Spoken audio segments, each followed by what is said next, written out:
திருச்சிற்றம்பலம். தினம் ஒரு திருமந்திரம்.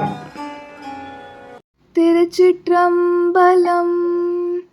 குயில் குஞ்சு முட்டையை காக்கை கூட்டிட்டால் அயற்பின்றி காக்கை வளர்க்கின்றது போல் இயக்கில்லை போக்கில்லை ஏன் என்பதில்லை மயக்கத்தால் காக்கை வளர்க்கின்றவாறே.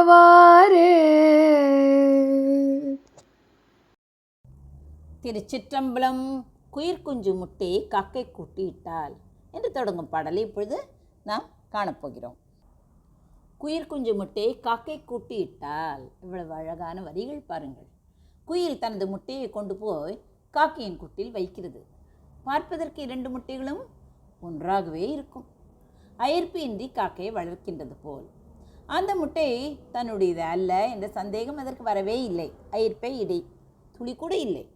அப்படி இல்லாமல் காக்கை அதனை தனது முட்டை என நினைத்து அடை காத்து காக்கிறது.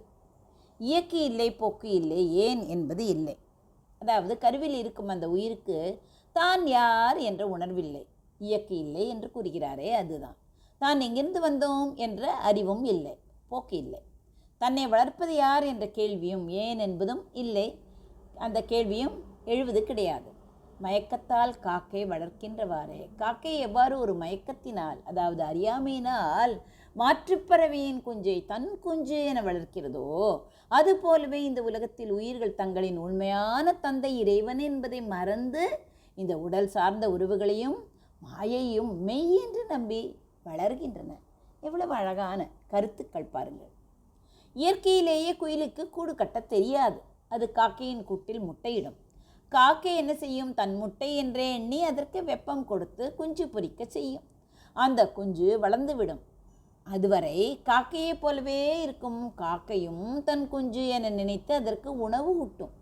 ஆனால் வசந்த காலம் வந்தவுடன் என்ன ஆகும்? அந்த குஞ்சு குக்கூ என்று கூவும்.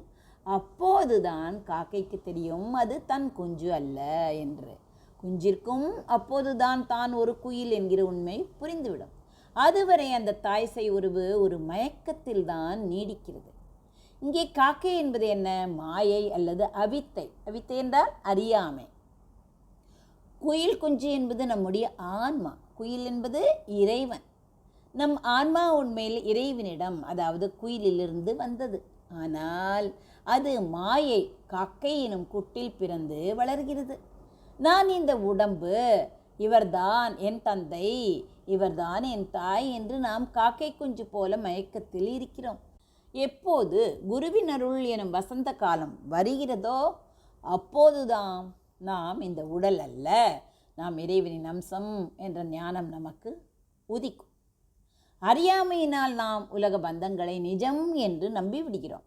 ஆனால் உண்மை ஞானம் வரும்போது இந்த மாயை கூட்டை விட்டு விலகி இறைவனை சேருவோம் என்பதே திருமூலர் சொல்லும் ரகசியம். எவ்வளவு அழகான ரகசியம் பாருங்கள். குயிர் குஞ்சு முட்டையை காக்கை கூட்டியிட்டால் அயர்ப்பு இன்றி காக்கையை வளர்க்கின்றது போல் இயக்கு இல்லை போக்கு இல்லை ஏன் என்பது இல்லை மயக்கத்தால் காக்கையை வளர்க்கின்றவாறே. நன்றி, வணக்கம். உமா பாலசுப்ரமணியன்.